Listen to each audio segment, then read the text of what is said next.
أعوذ بالله من الشيطان الرجيم. بسم الله الرحمن الرحيم. الحمد لله رب العالمين.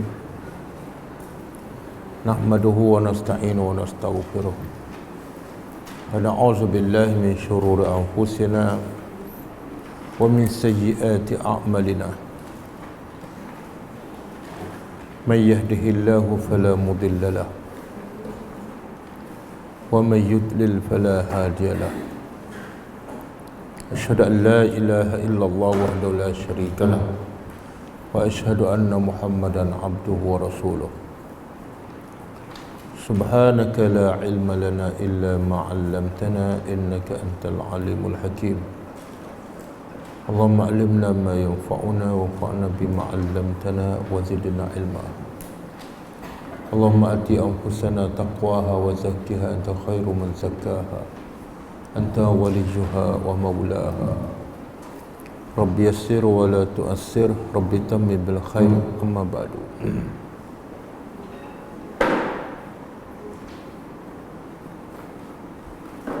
Okey, kita sambung tadabbur surah Al-Hadid ayat 24.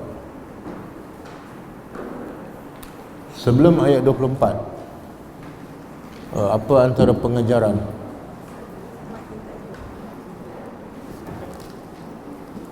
mai elok? Belakang dengar ke? Clear? Bergema?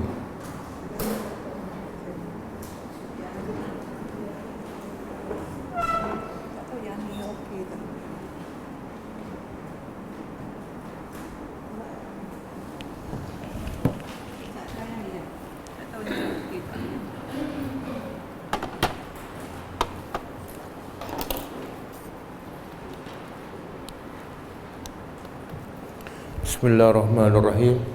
Okey. Pertama ucap tahniah sebab meja baru. Meja baru tu. Ha? Sama?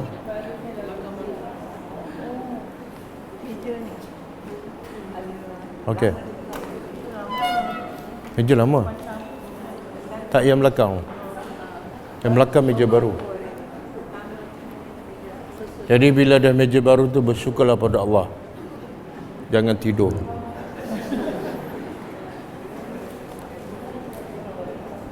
Okey. Daripada ayat yang lepas, apa antara pengajaran?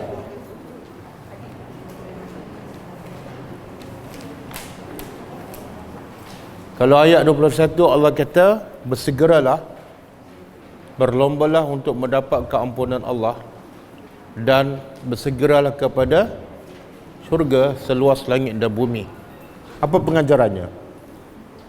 Apa pengajarannya?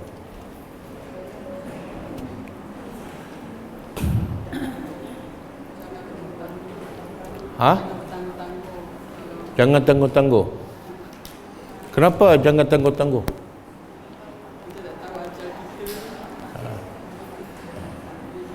Jadi benda yang bila Allah suruh segera, makna benda tu penting.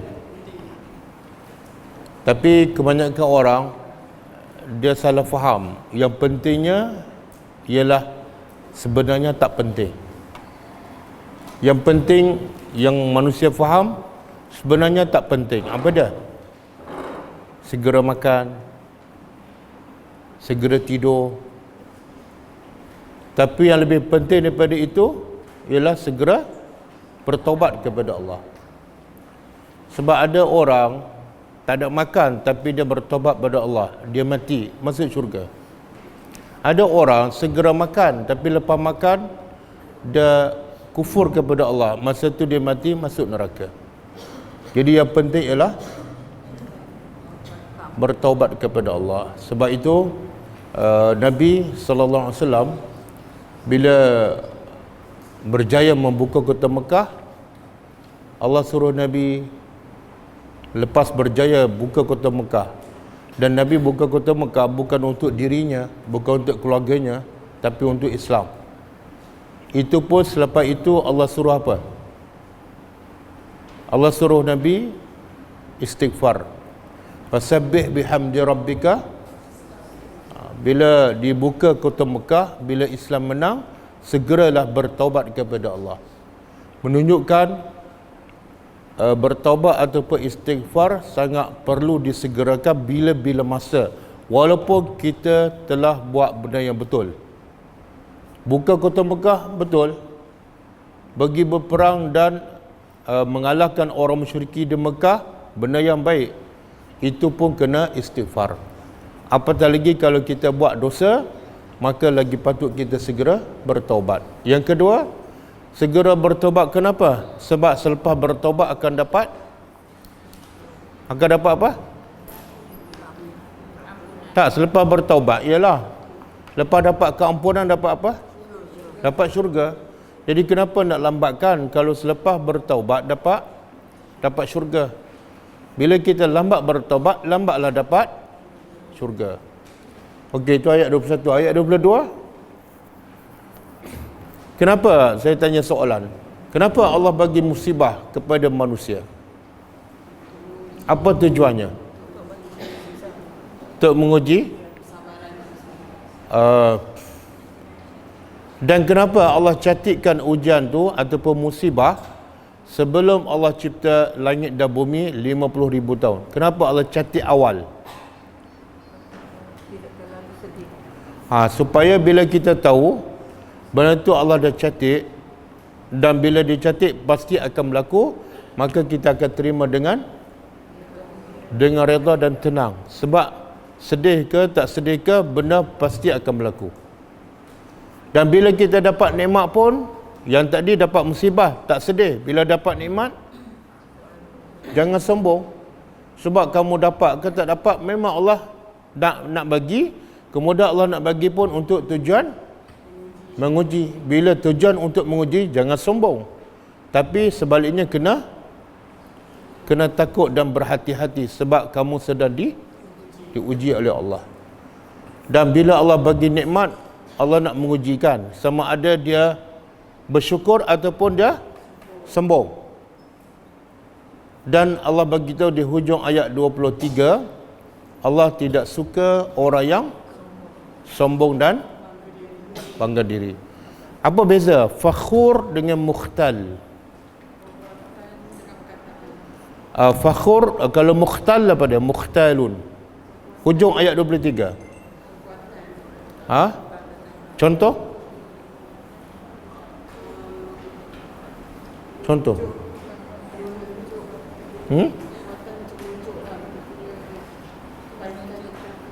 Menunjuk dengan rumahnya, dengan keretanya, dengan pakaiannya, itu mukhtal. Allah tak suka. Tengok rumah saya, tengok anak saya. Adapun fakhur, berbangga dengan perkataan, saya solat di masjid, saya pergi umrah, saya solat malam, saya baca Quran, saya tadarus. Itu semua Allah tak suka. Okey, ayat hari ini Allah nak sebut antara ciri-ciri orang yang sombong. Ciri-ciri orang yang sombong yang Allah tidak suka. Siapa? A'udzubillahi minasyaitonirrajim. Allazina, iaitu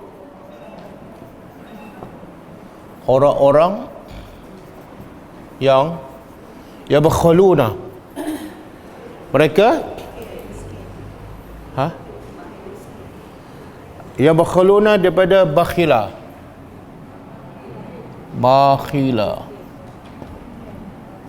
Apa makna bakhila? Bakhila makna dia menahan daripada memberi sesuatu. Tahan beri sesuatu, dalam bahasa nama dia bakhil.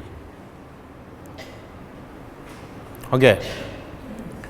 Jadi Allah kata antara ciri-ciri fakhur, orang yang sombong, ialah orang yang kedekut. Dia tahan bagi apa ni? Bakhil ni ada 3.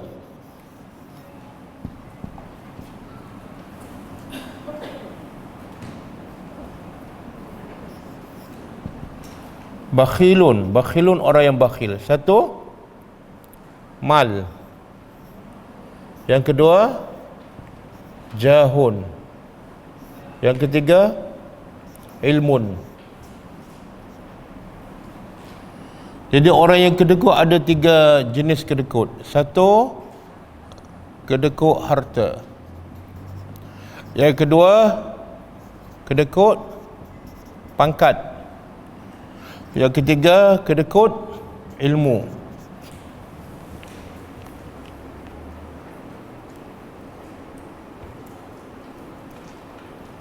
Macam mana ni kedekut harta? Tak keluarkan zakat, tak sedekah kepada orang miskin, tak bagi makan yang cukup pada anak isteri, itu termasuk kedekut harta. Yang kedua, kedekut jahun ataupun pangkat. Bila ada seseorang nak minta bantuan dan dia pula ada pangkat, ada kedudukan, dia boleh bantu, tapi dia tak nak bantu. Padahal dia boleh bantu. Dengan apa dia boleh bantu? Kedudukan ataupun pangkat dia, tapi dia tak nak bantu. Itu pun masuk bakhil. Pilih kasih.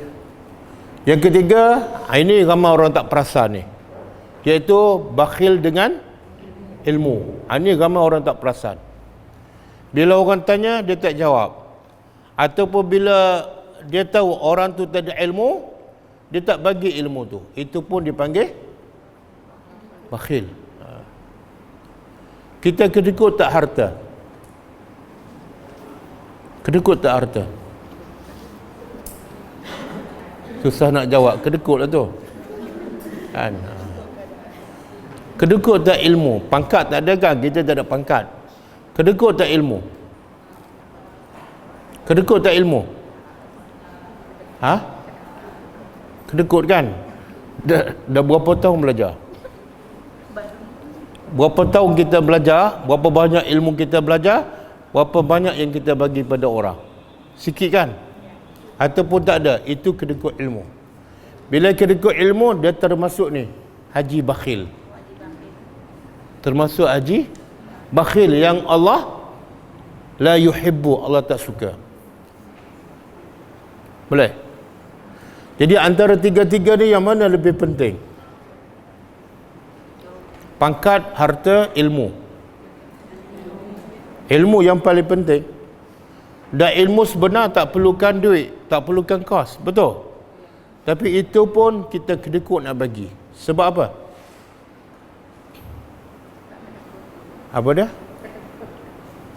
Kadang-kadang kita belajar kan 1 jam setengah. Bila balik, suami tak datang, anak tak datang, bagi tak ilmu yang kita belajar dalam kelas?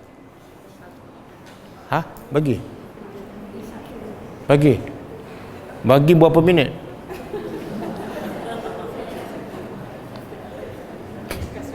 Kedekut kan? Ringkas-ringkas je.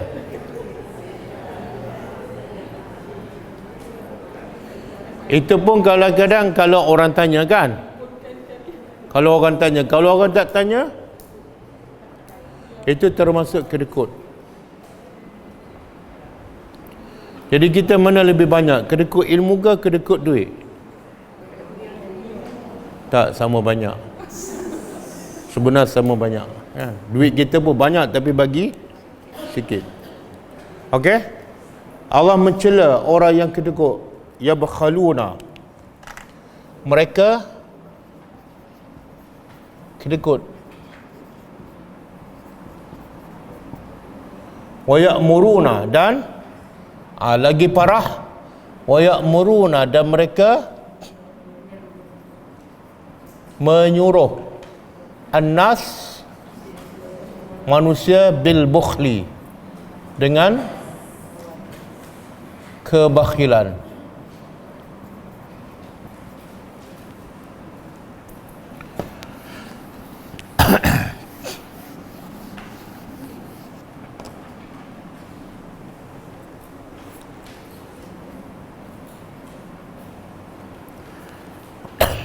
Tengok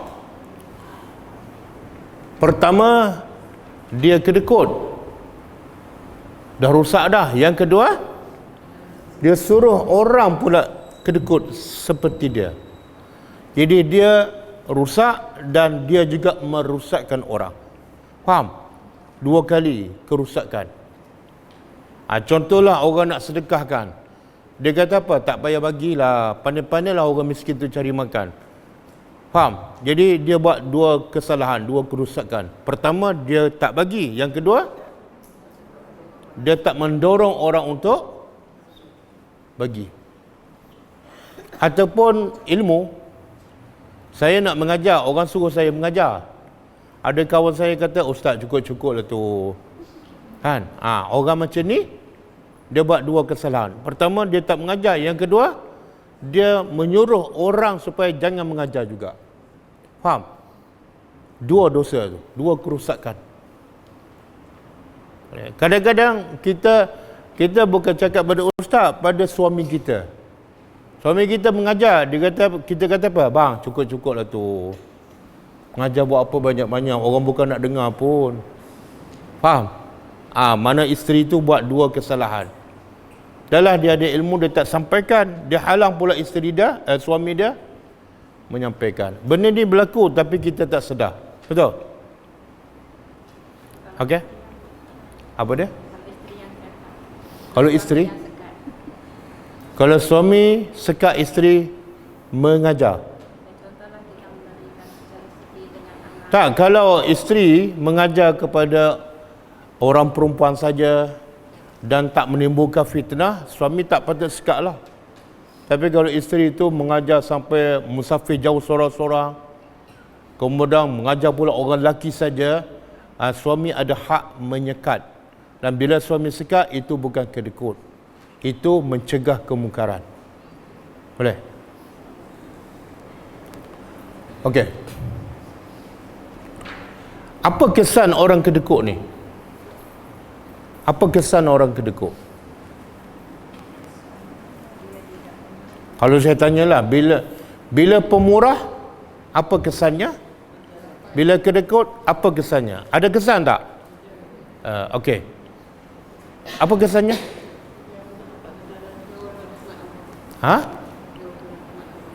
Jauh daripada rahmat Allah tak nampak, tapi bagi tanda-tanda yang nampak, yang kita rasa. Ganjaran apa? Pahala mana nampak? Kawan kurang? Tak ramai kawan dia, sebab kawan dia semua kedekut.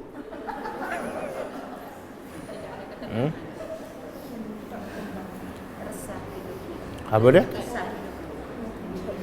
Sebenarnya Allah sebut kesan orang yang suka memberi pemurah, apa kesannya kat dunia, dan apa kesan orang yang kedekut di dunia. So, agak-agak dalam surah apa? Dia surah lazim je. Tak perasan? Tak perasan surah apa? Ayat apa tak perasan? Nombor ayat tak perasan?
Surah apa ni?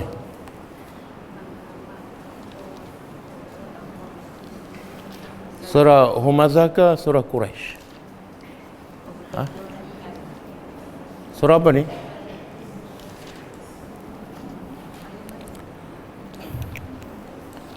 Seorang tak tahu? Tak ingat? Tak ingat tu tak tahulah tu. Cuma bunyi cantik sikit lah kan. Ini surah Al-Lail kan? Wal-laili idza yaghsha wan-nahari idza tajalla wa ma khalaqaz zakara wal unsa inna sa'yakum lasyatta fa amma man a'ta wattaqa. Okey, cuba kita tadabbur. Fa amma. Sebelum tu Allah kata apa? Inna sa'yakum lasyatta. Allah bersumpah dengan malam, dengan siang. Wa ma khalaqaz zakara wal unsa, dan Allah mencipta lelaki dan perempuan. Kemudian apa yang Allah beritahu daripada sumpah itu? Inna sa'yakum lasyatta, sesungguhnya amalan kamu syatta. Apa makna syatta? Berbagai-bagai. Tapi sebenarnya nampak berbagai-bagai, hakikatnya ada dua sahaja. Dua je. Yang pertama, fa amma man ata, ada pun orang yang suka memberi. Ata memberi. Memberi apa ni? Allah tak sebut beri apa. Bila tak sebut, beri semua, apa saja, bagi harta, bagi duit, bagi pangkat, bagi masa, bagi tenaga, bagi pengalaman. Dan dia wattaqa, dia bertakwa. Maka Allah kata wasaddaqa bil husna, orang inilah yang beriman, dia membenarkan husna. Apa makna husna? Husna ialah janji-janji baik yang Allah sebut dalam Al-Quran dan hadis. Jadi kalau nak ikut turutannya, macam tak ikut turutan. Sepatut memberi dulu ke ataupun takwa dulu? Ha? Dia beri dulu ke takwa dulu? Ha? Takwa dulu ke beri dulu? Dia kalau tak ada takwa, dia beri tak? Kemudian dia membenarkan janji Allah. Ya, dia memberi dan bertakwa, last sekali baru membenarkan. Ataupun membenarkan yang pertama. Sepatutnya ini yang pertama, dia membenarkan janji-janji Allah, maka dia pun bertakwa, lalu dia pun memberi. Faham? Jadi ayat ni ikut tertib ke tak? Dia tak ikut tertib, tapi Allah nak bagi dia sebab. Kenapa dia memberi? Sebab dia bertakwa. Kenapa dia bertakwa? Sebab dia percaya pada janji Allah. Faham? Percaya pada janji Allah membawanya kepada bertakwa. Dan bertakwa membawanya kepada suka memberi. Faham? Dan kesannya apa? Apa kesan, apa tanda orang yang suka memberi ini? Pantang orang minta, orang tak minta pun, dia tengok orang tu perlu, dia bagi je. Dia nampak tempat tu tak ada orang jahil, dia pergi mengajar, kan? Apa kesannya? Fasanuyassiruhu. Apa maksud dia? Kami akan permudahkan untuknya yusra, benda yang mudah. Apa dia benda yang mudah? Iaitu amal soleh. Amal soleh ni sebenarnya mudah, tapi jadi susah, kan? Solat 2 rakaat mudah, tapi jadi susah. Sebab semua amal soleh berlawanan dengan nafsu. Bila berlawanan dengan nafsu, semua amal soleh yang mudah menjadi susah. Tetapi bagi orang yang suka memberi, bertakwa, semua amal soleh Allah permudahkannya. Faham? Mudah apa-apa saja. Nak pergi masjid mudah, nak pergi mengaji mudah, nak baca Quran mudah, nak zikir mudah, nak baca zikir sebelum tidur mudah. Nak baca Quran setiap hari mudah. Boleh? Nak taat suami pun mudah. Bila ada musibah pun dia boleh, dia mudah sabar. Bila orang buat salah pun dia mudah maafkan orang. Sebab apa? Puncanya dia suka memberi, dia bertakwa. Okey? Ini kesan orang suka memberi. Kesan orang yang bakhil. Wa amma man bakhil, dan ada pun orang yang bakhil, kedekut. Wastaghna, dan dia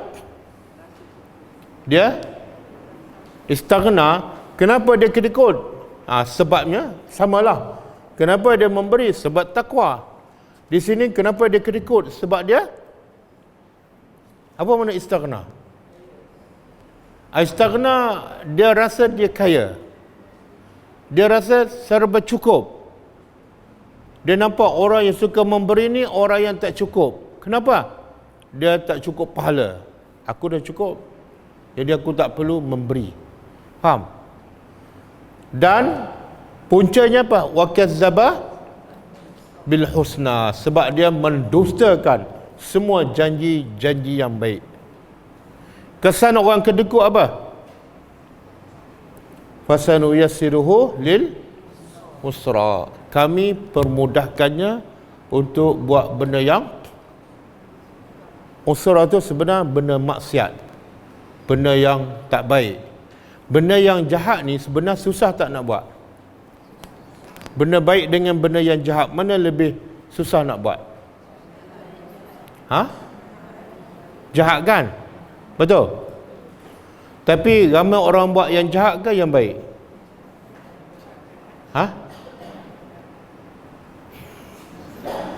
Benda jahat dengan benda baik, mana lebih susah?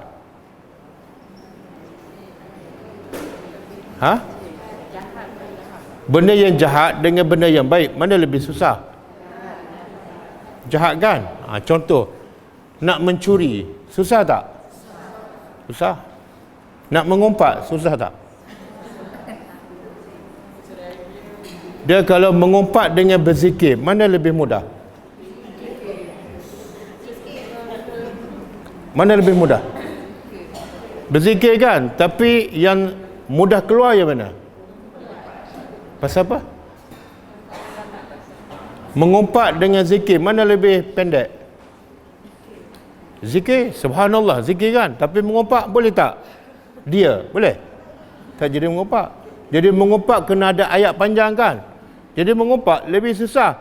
Tapi akhirnya yang jadi mudah yang mana? Yang jadi mudah maksiat. Ni, kami permudahkannya untuk buat maksiat. Apa punca? Punca kedekut. Siapa yang kedekut, siapa sombong, maka mudah untuknya buat maksiat. Faham? Jadi cek muhasabah diri kita. Kalau susah nak buat kebaikan, mudah nak buat maksiat, itu tanda apa tu? Kita pemurah ke kedekut? Kedekut.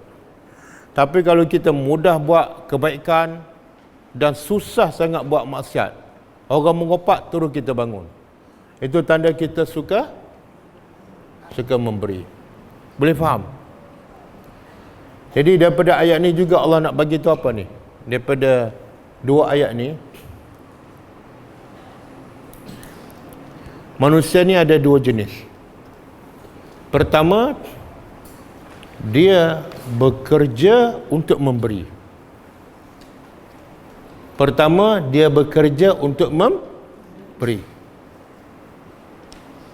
Yang kedua, dia bekerja untuk menyimpan. Yang bekerja untuk memberi ini bahagian atas. Dia mesti jadi orang bertakwa. Dan mesti semua amal soleh menjadi mudah. Adapun dia bekerja untuk tidak memberi ataupun untuk simpan je, untuk diri dia dan untuk keluarga, maka kesudahannya dia sangat sukar untuk buat amal soleh. Cuba muhasabah diri kita. Sebenarnya kita niat bekerja untuk apa? Niat kerja untuk beri ke? Niat kerja untuk simpan? Ha? Kak, nak suruh saya tanya sorang-sorang ke? Ha? Kak. Ha, tengok tak jawab soalan. Dia jawab soalan apa? Kita kena simpan juga. Saya tanya soalan lain. Niat bekerja untuk memberi ke untuk menyimpan? Bila kita niat memberi, bukan makna kita bagi semua. Jadi masa bekerja tu niat apa? Untuk memberi ke untuk menyimpan? Tak, cakap betul. Kalau cakap salah, berdosa, tambah lagi dosa. Ha? Betul. Kalau tak yakin jangan jawab. Ha? Jangan jawab. Sebenarnya realiti kebanyakan bekerja bukan untuk memberi. Biasanya bekerja untuk dirinya, untuk keluarganya. Betul? Sebab itulah susah nak buat amal soleh, susah nak solat sunat, susah nak solat duha, susah nak bangun malam, susah nak zikir pagi petang, susah nak cari orang miskin nak bantu. Sebab niat kita daripada awal lagi bukan untuk aqta. Faham? Dan Nabi bila dapat harta, Nabi niat apa? Untuk memberi. Sebab tu mudah tak Nabi memberi? Tak ada siapa yang minta, melainkan mesti Nabi bagi sehingga habis. Boleh. Dan sebab itulah hasilnya apa dah? Nabi mudah tak nak bangun malam sampai bengkak kaki? Nabi mudah tak nak pergi berdakwah jauh-jauh? Mudah tak? Semua mudah sebab bermula daripada sini. Niat untuk memberi. Sebab apa? Ulama kata tidak ada sesiapa yang memberi melainkan Allah akan memberi kepadanya. Tidak ada siapa yang memberi kepada orang melainkan Allah akan memberi kepadanya. Mana semakin dia memberi, semakin Allah memberi kepadanya. Tengok Nabi Allah bagikan, Nabi bagikan. Allah bagi apa pada Nabi? Inna a'tayna, sama tak a'ta? Yang tu a'tayna kal kausar. Sebab Nabi suka memberi, Allah bagi apa pada Nabi? Al-Kausar, lagi banyak. Lagi banyak. Jadi jadilah orang yang suka memberi. Okey. Dan penutup ayat ni surah Al-Lail. Allah kata apa? Fa anzartukum naran talazza la yaslaha illal ashqa. Allah kata aku ingatkan kamu dengan nar talazza, api neraka yang menyala. Dan api neraka ni akan masuk ke dalamnya siapa? Al-ashqa, orang yang paling celaka. Siapa yang paling celaka ni? Orang yang kedekut. Yang paling celaka ialah orang yang kedekut. Dan wa yatajannabuha al-ashqa.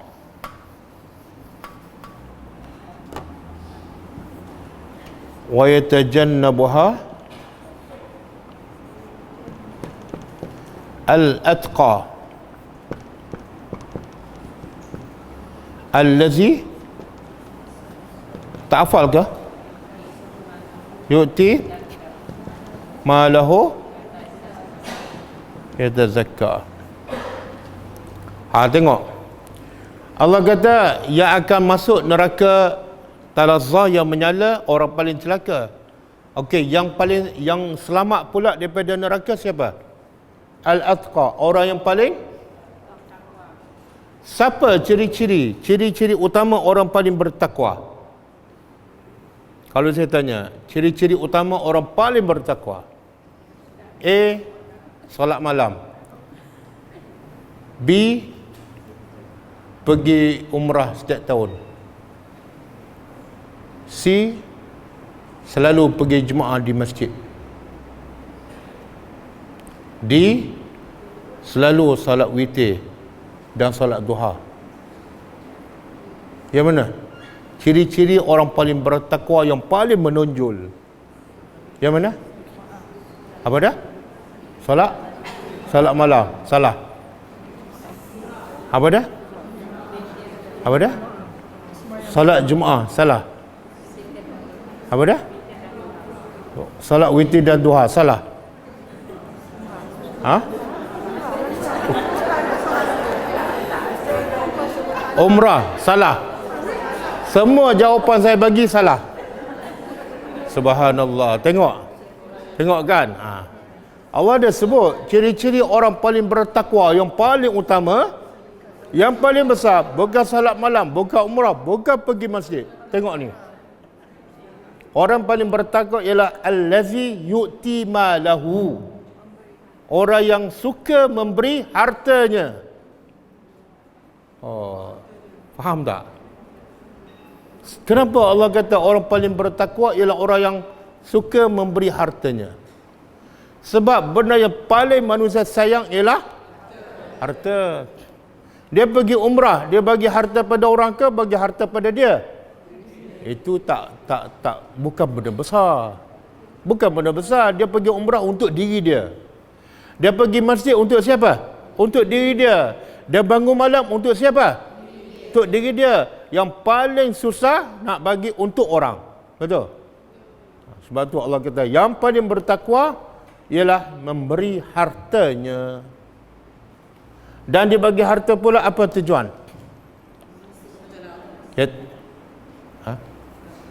Tak ikut ayat ni. Yatazakka. Apa makna yatazakka? Bersihkan apa? Ialah hati. Penyakit apa? Penyakit hati banyak. Dah bila dia bagi harta, dia nak bersihkan penyakit apa? Cinta harta. Berapa ramai yang pergi umrah tapi cinta harta, betul? Berapa ramai yang kaki masjid tapi masih cinta harta, ada penyakit. Nak bersihkan daripada penyakit cinta harta, kena bagi untuk siapa? Untuk orang. Faham? Kadang-kadang pergi masjid kan, bawa kereta mewah, parking pula blok kereta orang. Betul? Kadang-kadang parking pula orang rapat sikit dah menjerit kan. Cinta ke harta. Faham? Jadi Allah nak tengok antara Allah dengan harta, yang mana kamu cinta? Aku kata kalau bagi harta, aku sayang pada kamu. Jadi kamu sayang pada aku ke sayang pada harta? Jadi ujian manusia paling besar pada harta. Boleh faham? Okey.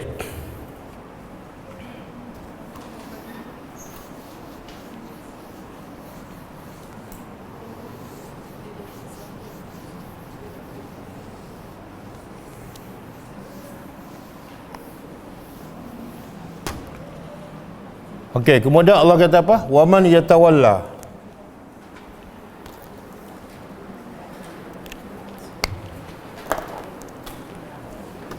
Wa man yatawalla, dan barang siapa? Barang siapa tawalla, berpaling. Berpaling daripada apa ni? Daripada perintah Allah dan daripada ni suka memberi. Mana dia tak memberi, dia bakhil. Maka Allah kata apa? Fa innallah, sesungguhnya Allah huwal ghaniyyu, dia, kalau huwa kat tengah kena terjemah dia sahaja. Dia sahaja al-ghaniyyu, maha kaya, al-hamid, lagi maha terpuji.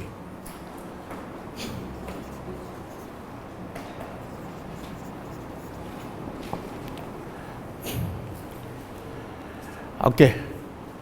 Apa kaitan Allah sebut sifat dia maha kaya dengan ni yang kedekut ni? Apa kaitan? Sepatutnya bila Allah kata Allah mencela orang yang kedekut, logiknya hujung tu Allah sebut sifat apa? Allah yang maha, bukan maha hebat lah. Kalau kamu kedekut, aku hebat, aku boleh hancurkan harta kamu. Tapi Allah tak sebut Al-Aziz, Allah sebut Al-Ghaniyyu. Apa kaitan? Allah suruh kita memberi, dan kalau kamu bakhil, Allah kata aku kaya. Apa kaitan? Faham soalan? Faham? Apa kaitan?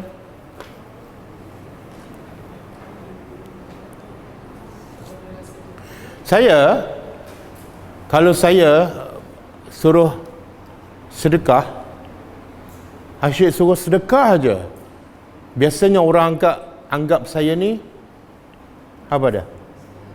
Saya ada kepentingan. Saya nak duit tu kan? Faham tak? Tapi Allah nak beritahu, aku bukan macam manusia. Aku suruh kamu sedekah, aku suruh kamu infak, bukan untuk aku, sebab aku maha kaya, bukan untuk aku tapi untuk kamu. Faham tak? Jadi jangan fikir bila kamu bagi itu untuk aku tak perlu. Bahkan yang kamu kedekut tu pun itu aku bagi. Faham? Jadi kalau kamu yang tak sedekah, aku miskin ke? Tak. Kalau kamu yang tak sedekah, kamu yang akan miskin di akhirat besok. Faham? Satu. Yang kedua, kenapa Allah kembarkan maha kaya dengan maha terpuji? Kenapa? Maha kaya dan maha terpuji. Apa dia? Tak. Kenapa? Apa kaitan kaya dengan terpuji? As-Sami' Al-Alim, Al-Ghafur, Ar-Rahim.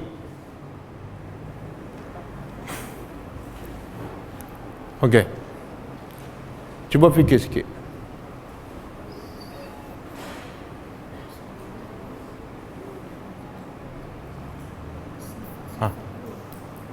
Saya bagi masa 1 minit setengah.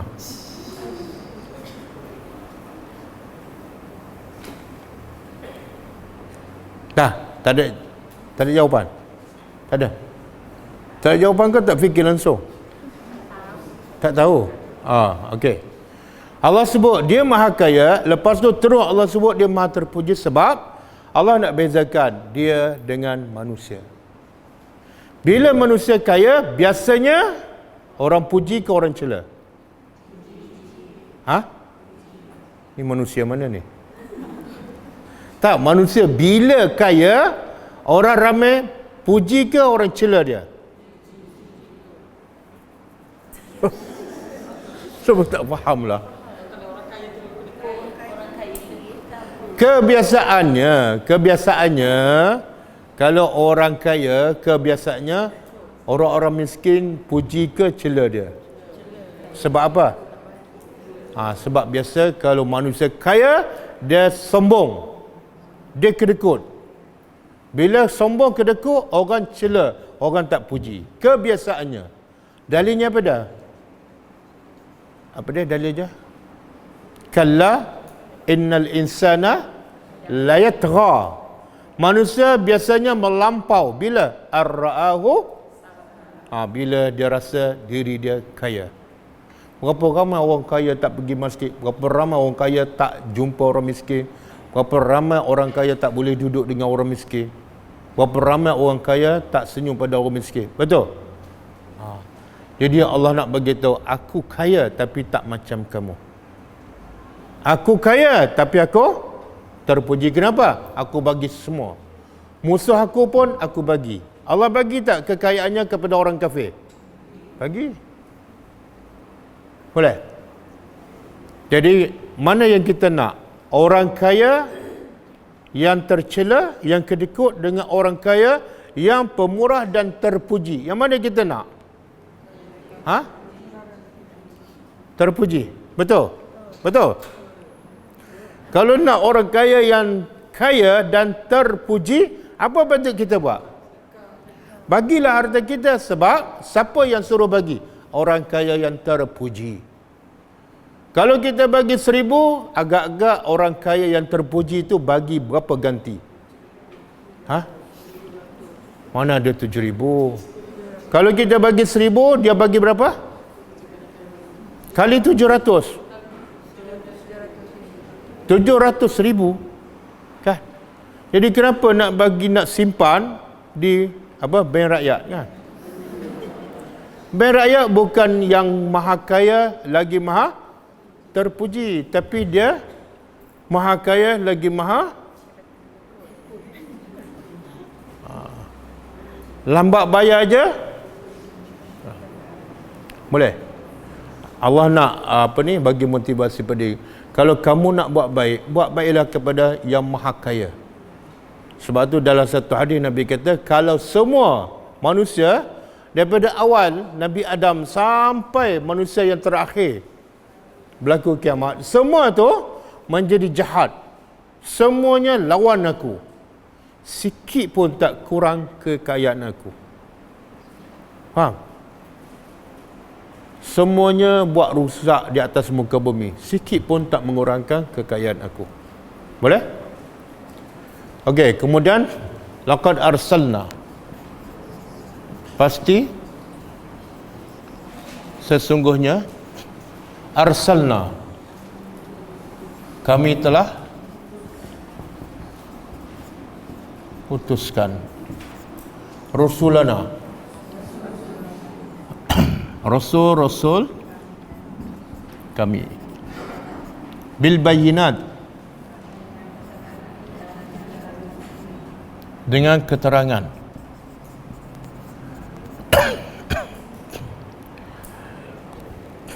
Apa maksud bil bayyinat? Apa maksud keterangan? Keterangan daripada perkataan apa? Tak, keterangan.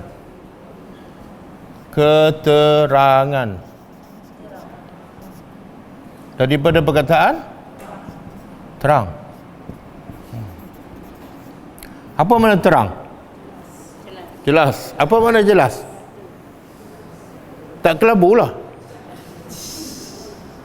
tak mengelirukan. Betul? Jadi sepatut ayat ni macam ni. Arsalna rusulana, Allah bukan hantar bersama Nabi keterangan, tak. Allah hantar bersama Nabi ayat-ayat, ayat, tanda-tanda, bil ayat. Yang bayyinat ni sifat dia, al-bayyinat. Sepatut ayat macam ni. Kami utuskan rasul-rasul kami bil ayat, dengan tanda-tanda yang sifatnya terang. Faham tak? Tapi dalam Quran Allah tak sebut ayat ni, Allah buang. Terus bil bayyinat. Apa hikmahnya? Apa hikmahnya? Iaitu Allah nak bagi tahu, pertama, setiap para nabi, para rasul mesti ada bukti. Ayat tu mana bukti? Bukti sebagai apa? Tak, bukti bahawa dia tu sebagai rasul. Kenapa setiap rasul mesti ada bukti? Itu hikmah dan rahmat Allah kepada manusia. Bila Allah hantar rasul dan tidak ada bukti, apa jadi? Allah untukkan Nabi Muhammad, Quran tak ada, mukjizat pun tak ada, apa jadi? Semua orang tak percaya. Bila semua orang tak percaya, rugi tak manusia? Allah tak nak. Allah sayang pada manusia. Allah pastikan manusia beriman dengan rasul dengan melalui bukti. Faham? Dan bukti itu Allah sampai buang bukti, Allah sebut hanya bayyinat. Allah nak beritahu apa? Semua bukti kebesaran aku adalah cukup jelas. Maknanya apa tu? Kalau kamu masih tak kenal Tuhan, sedangkan bukti itu cukup jelas, kamu memang otak dah biol ya. Saya tanya, ada orang nak cari masjid kubur gajah kan? Saya kata tu masjid, depan mata dia nampak terang-terang. Tiba-tiba dia cari-cari tak jumpa. Mana ustaz? Otak dia biol tak? Faham tak?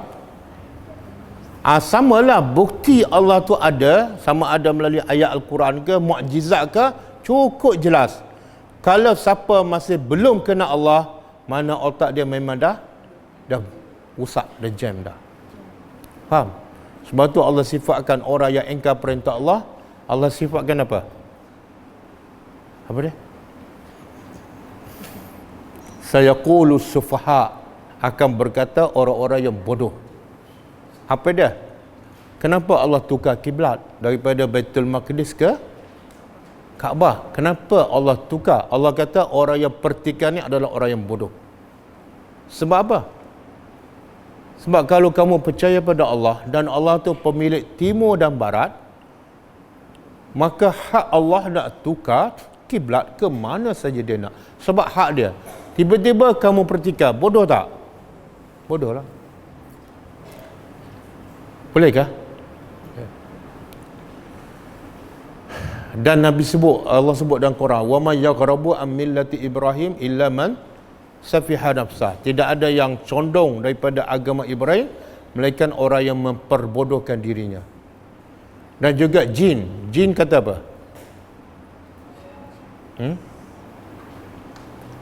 Pernah tak dengar jin bercakap? Tak pernah. Oh, saya biasa dengar jin bercakap. Tak pernah. Oh, tak pernah. Tak pernah dengar? Tak pernah? Saya biasa dengar jin cakap. Percaya ke tak? Ha? Percaya? Percaya ke tak? Tak. Jadi saya cakap bohong lah. Bukan surah jin. Bukan surah jin. Bukan surah jin.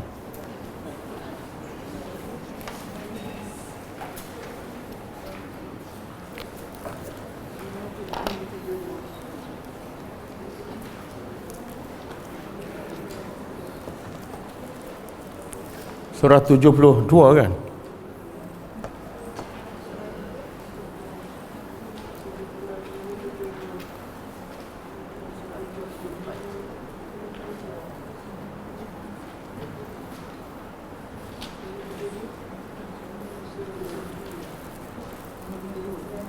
Ayat 4.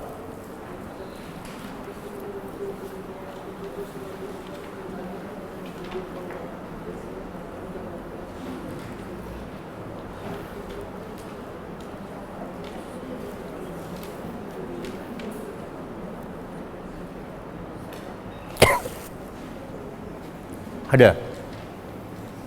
Apa kata jin? Ini ayat siapa ni? Ha? Ayat siapa ni? Sebab tu saya kata saya pernah dengar ayat jin. Tak pernah. Ini kata-kata jin ni. Tak pernah baca surah jin. Okey, apa kata jin? Wa annahu kana yaqulu safihuna. Jin ni setelah dengar Quran dia beriman. Bila beriman, dia sedar. Apa yang dia sedar? Antara dia sedar ialah dia kata, sesungguhnya siapa yang berkata pada Allah yang tak betul ataupun Allah tu ada anak, memang safihun, orang yang jin yang bodoh. Masa tu dia sedar. Bila? Setelah dia beriman dengan Al-Quran. Sebab apa? Kenapa dia sekali dengar Al-Quran je, terus dia sedar yang dia buat selama ni semua salah. Kenapa? Sebab Quran tu ayatun ya Allah, ayatun Quran tu cukup jelas. Jin bila dengar sekali dia kata sami'na Quranan ajaba, cukup jelas. Sebab tu bila dia faham Quran, semua yang dia buat sebelum ni dia kata semuanya salah. Bahkan dia kata bodoh. Siapa di kalangan jin yang berkata Allah tu ada anak adalah bodoh. Faham? Sama juga mukjizat para nabi dahulu, cukup jelas. Bila tukang sihir Firaun campak tongkat kan, dan tali, tongkat dan tali mereka bertukar jadi apa? Bukan ular. Itu bukan ayat bayinat. Sebab tu tak jelas. Dia bukan bertukar jadi ular, bertukar. Allah sebut yukhayyalu, dikhayalkan, nampak macam. Itu bukan mukjizat. Kalau mukjizat betul-betul ular. Lepas tu Nabi Musa campak tongkat dia. Masa tu bertukar jadi apa? Betul-betul jadi ular, bayinat. Sebab itulah tukang sihir bila nampak tongkat Nabi Musa betul-betul jadi ular, dia tahu yang dia bukan ular. Buktinya apa? Ular Nabi Musa tu makan semua sekali. Ular dia tak buat apa-apa. Pada yang paling banyak ular dia. Faham tak? Jadi ayat tu cukup jelas menyebabkan terus dia tersungkur dan beriman. Faham? Tapi Firaun tengok tak? Tengok mukjizat yang sama. Tapi Firaun beriman ke tak? Okey, Firaun tak beriman adakah sebab bukti mukjizat tu tak jelas? Tak, sebab dia bodoh. Sebab otak dia dah biol. Sebab otak dia telah dipenuhi dengan sombong. Bila dia sombong, orang kata apa? Sombong membutakan mata daripada melihat kebenaran. Bila kita dah sombong, orang cakap apa pun tak dengar. Kan? Okey.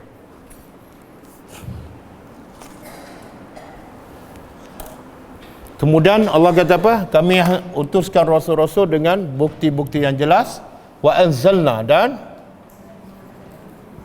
kami telah turunkan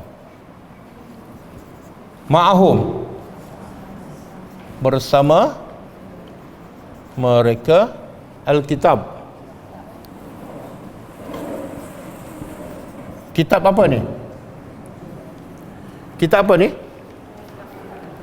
Apa dia? Kenapa Al-Quran pula?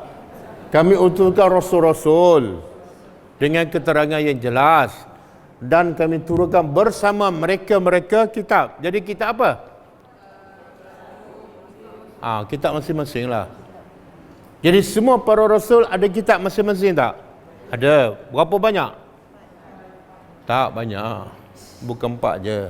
Cuma yang Allah sebut dalam Quran 4. Rasul berapa ramai semua? Berapa? 300 lebih. Makna kita ada berapa? 300 lebih lah. Cuma yang disebut 4 sahaja. Kemudian wal mizan, dan mizan apa dah? Apa dah? Mizan asal makna dia timbangan, tapi di sini bukan maksud timbangan. Maksud dia ialah timbangan untuk apa? Untuk menimbang sesuatu benda supaya tepat. Jadi mizan maksud dia adil. Dan kami turun bersama Rasul adalah keadilan.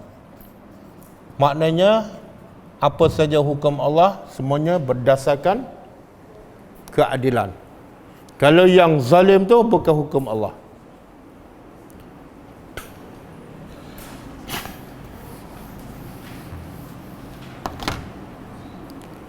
Okey.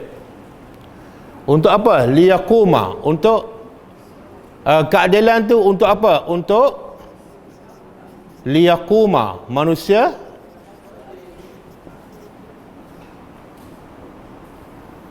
menegakkan bil qisti, keadilan. Okey. Untuk manusia menegakkan keadilan. Macam mana nak tegak keadilan? Iaitu dia dengan menunaikan 3 hak. Al-qistu ataupun al-adlu. Ada 3. 1, hakullah. Yang kedua, hakul ibad. Yang ketiga,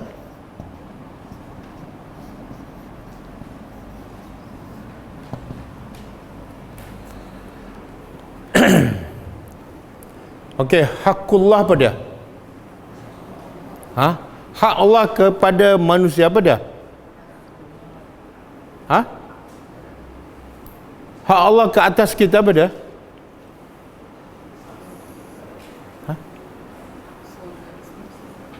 Hak Allah ke atas kita makna hak Allah yang wajib kita tunaikan, iaitu wajib sembahnya, wajib mengesakannya, dan tidak boleh mensyirikkannya. Di asas keadilan pertama ialah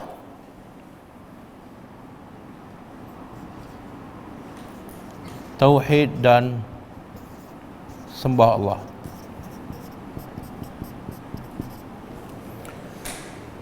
Okey, yang kedua hakul ibad. Hakul ibad ni hak hamba-hamba ke atas Allah. Terbalik.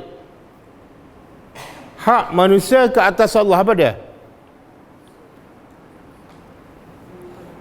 Kalau hak Allah, kita kena tunai. Kalau hak hamba, hak manusia, Allah kena tunai. Apa dia? Apa hak kita yang Allah kena bagi? Bila kita beriman, hak Allah bagi nikmat, bagi balasan. Bila manusia syirik dan kufur, hak Allah ialah mengazabnya. Boleh? Jadi hakul ibad,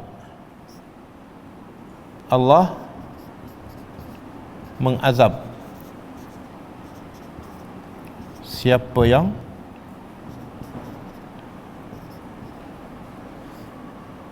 kufur dan memberi nikmat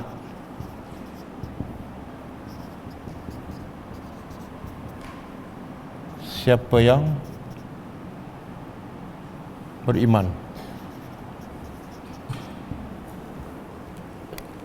Jadi yang kedua ni hak hamba ke atas Allah. Apa yang Allah kena buat pada kita bila kita beriman. Bukan wajib bagi Allah, tapi itu adalah rahmat Allah. Yang ketiga hakul makhluk. Untuk berlaku adil ni, liyaquman nasu bil qisti, kita kena tunaikan hak ketiga, iaitu hak manusia. Apa hak manusia yang kita kena tunaikan? Nabi sebut dalam satu hadis, siapa yang suka mati dalam beriman dan masuk syurga, dia kena beriman dengan Allah dan hari akhirat. Satu. Yang kedua, dia kena buat kepada orang lain sebagaimana dia suka dia buat pada dirinya sendiri. Jadi hak orang ramai apa dah? Kita kena buat dia macam kita buat pada diri sendiri. Faham? Kita suka apa? Kita suka belajar. Kita kena suka dia pergi belajar juga. Kita suka hidup selesa. Kita kena suka juga dia hidup selesa. Boleh? Jangan kita buat baik pada diri kita, keluarga kita, tapi dengan orang kita tak kisah, kita tak peduli. Itu kita tak tunai hak dan kita tidak berlaku adil. Itu sama dengan hadis Nabi kan. Nabi kata apa? La yu'minu ahadukum hatta yuhibba li nafsihi ma yuhibbu li akhihi. Tidak beriman seseorang itu sehingga dia cinta saudaranya sebagaimana dia cinta pada. Kita datang belajar, kita faham Al-Quran. Bila tengok saudara kita, jiran kita tak faham Al-Quran, kita sedih ke kita buat tak tahu? Sedih. Betul? Berapa kali sedih? Kalau kita buat tak tahu, apa makna tu? Kita tak sayang pada dia. Bila kita tak sayang, kita tak beriman. Paling kurang kita sedih, kita fikir macam mana aku nak dia juga belajar agama. Hantar mesej ke, bagi jadual kelas ke, kan? Ataupun kita bagi apa yang kita belajar ni, hantar mesej kat dia. Itu tanda kita sayang pada dia. Okey, kemudian wa anzalna, dan kami turunkan. Jadi hak makhluk apa dia tadi? Berbuat baik kepada orang sebagaimana kita berbuat baik pada diri sendiri.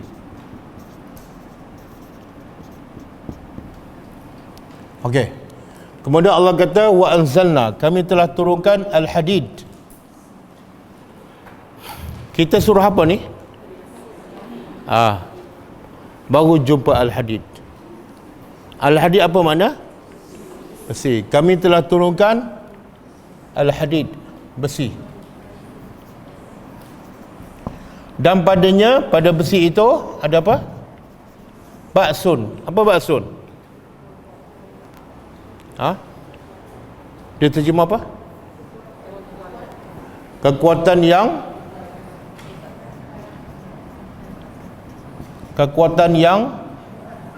yang hebat ataupun yang bersangatan, yang hebat. Betul tak antara benda-benda yang kita pakai yang paling kuat besi?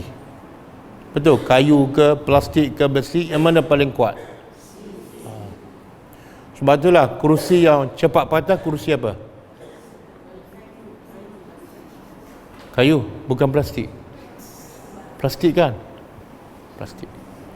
Jadi yang paling kuat ialah besi.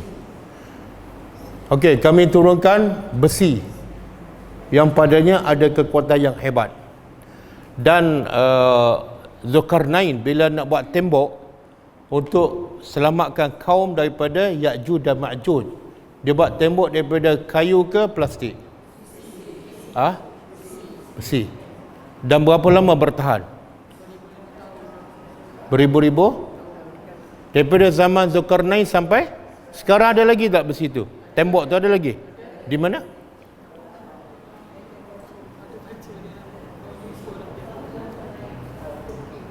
Apa dia? Kat Turki? Pernah pergi? Pernah pergi tempat tu? Oh, setahu saya tak tahu di mana-mana. Sebab Allah tak beritahu. Kalau Allah beritahu apa jadi? Bertambah lagi satu pakej pelancongan, iaitu melihat tembok besi. Wallahu alam. Setahu saya tempat tu tak diketahui. Okey.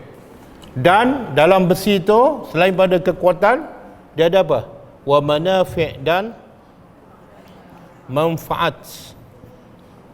Manfaat ni jamaah. Manfaat untuk siapa? Untuk manusia.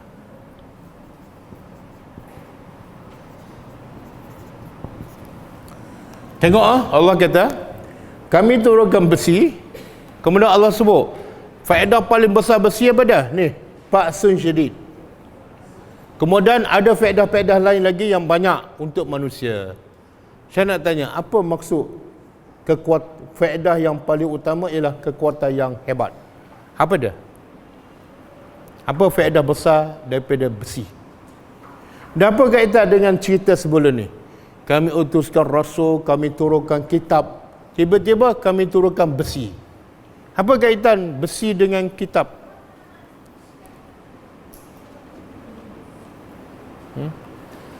Salah satu cara nak sampaikan kitab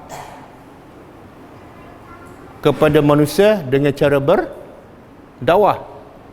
Tapi bila di sana ada sekatan, maka Islam mewajibkan kita berperang. Dan peperangan alat senjata yang paling kuat ialah besi. Kalau dulu apa dah? Panah, tombak, kan? Apa dia? Sekarang apa dia? Pistol daripada besi. Kereta kerbau.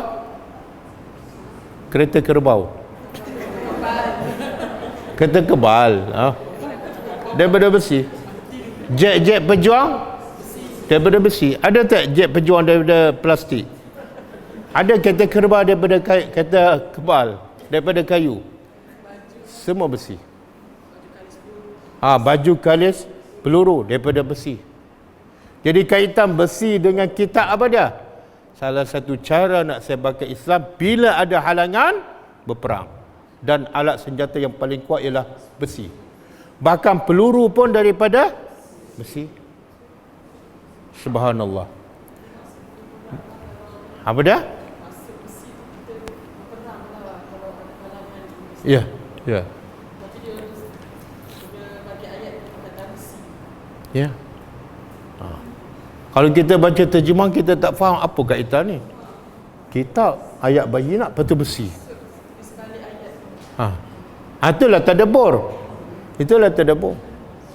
Kemudian daripada selain pada faedah untuk berperang, ada manfaat yang banyak untuk siapa? Kalau kita belajar bahasa Arab, manafi' ni dia panggil jam'ul jam'i, jamak yang menunjukkan banyak. Maknanya Allah nak bagi tahu selain pada berperang, banyak faedah-faedah besi untuk manusia. Ya Allah, kita pernah fikir tak, kalau tak ada besi memang masalah besar kita? Betul? Masalah besar apa dah? Tak boleh makan lembu.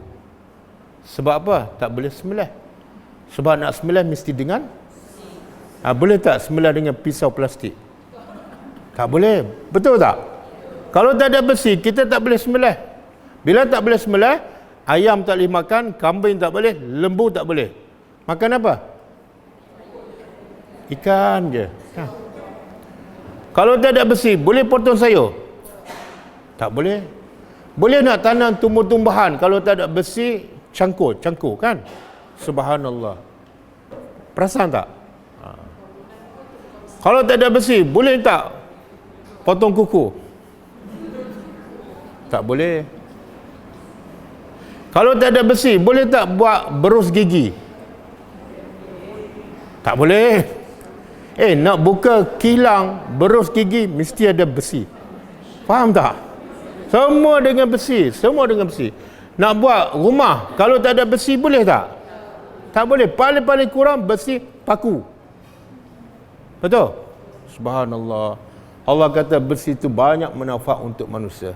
Maka sepatutnya kita lebih bersyukur. Okey, waliya'lama, dan supaya Allah mengetahui. Allah mengetahui.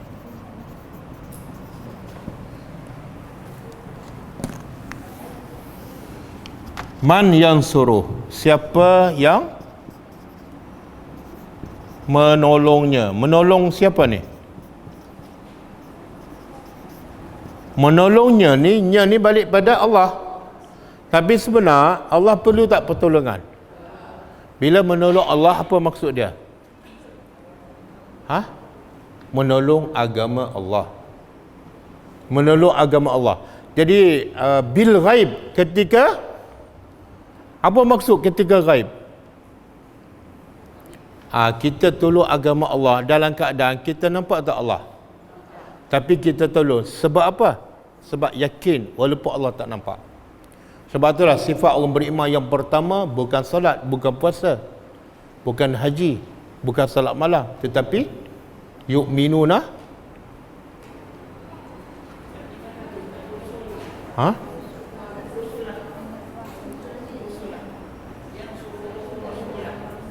yang suruhu wa rusulahu.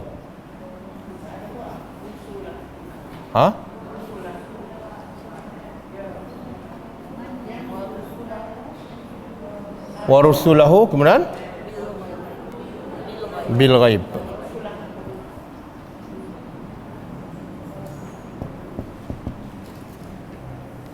Wa rusulahu kan? Rusulah. Okey.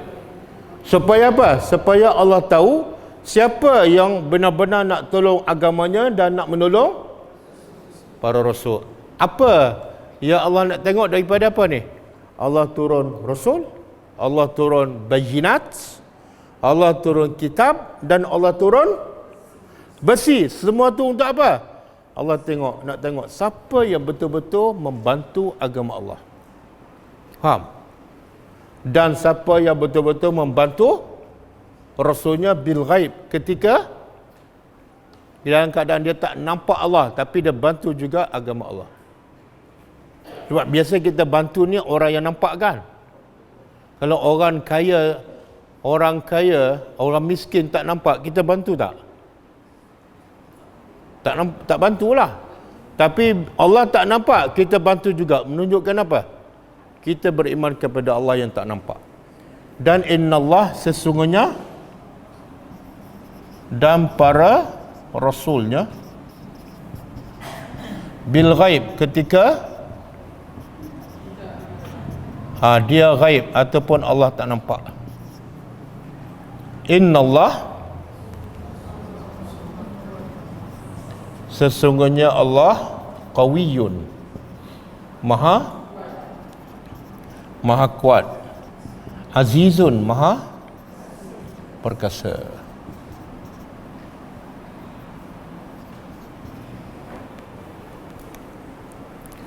Jadi Allah nak bagi tahu, Allah bukan perlu pertolongan. Sebab Allah memang dah Maha kuat. Allah boleh tak nak kalah semua orang kafir musyrikin tanpa kita? Boleh tak? Boleh je. Tapi kenapa Allah nak kita juga mengalahkan orang kafir? Sebab Allah nak uji kita dan Allah nak bagi balasan. Faham? Jadi Allah tak perlu bantuan kita. Qawiyun. Yang kedua dia Azizun, Maha perkasa. Allah boleh buat apa saja. Okey? Habis. Ada soalan?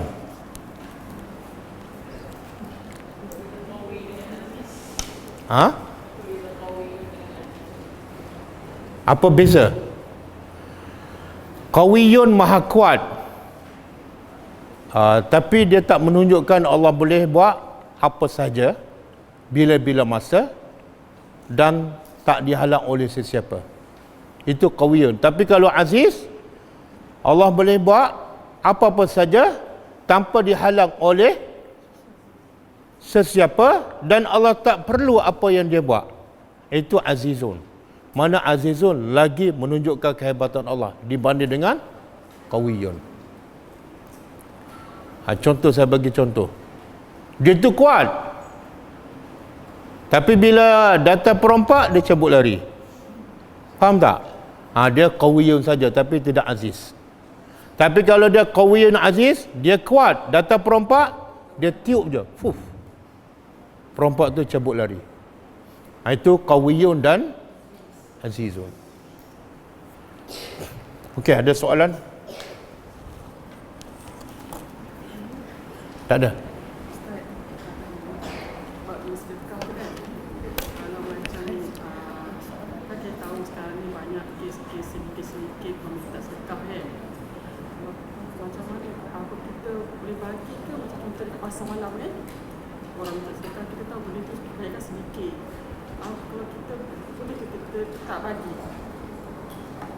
Tak. Okey, Islam juga mengajar kita bila nak memberi.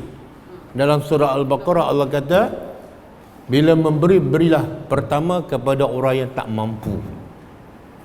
Tak mampu. Yang kedua, kepada orang yang tak meminta. Yang ni perlu diutamakan. Okey? Ada pun yang suka meminta di pasar malam, makna sebenar dia mampu tak untuk bekerja. Mampulah dia boleh sampai pasar malam. Orang lain sampai pasar malam bekerja, dia sampai pasar malam minta. Jadi kalau ikut cara Islam, sebaik-baik kita jangan bagi. Sebab apa? Pertama, dia mampu bekerja. Yang kedua sebab dia suka meminta. Islam tak mengajar, tak menggalakkan umat dia meminta pada orang. Kalau meminta, mintalah pada Allah. Jangan. Bila kita tak bagi, kita tak masuk dalam kategori kedekut. Tapi bila kita tahu ada orang miskin tak datang ke sini, ada kat kampung miskin tak mampu bekerja, kita pula tak pergi, itu kedekut. Itu kedekut. Tak salah. Okey. Kita tutup dengan membaca tasbih kafarah. Subhanakallahumma wa bihamdika asyhadu an la ilaha illa anta astaghfiruka wa atubu ilaik. Assalamualaikum warahmatullahi wabarakatuh.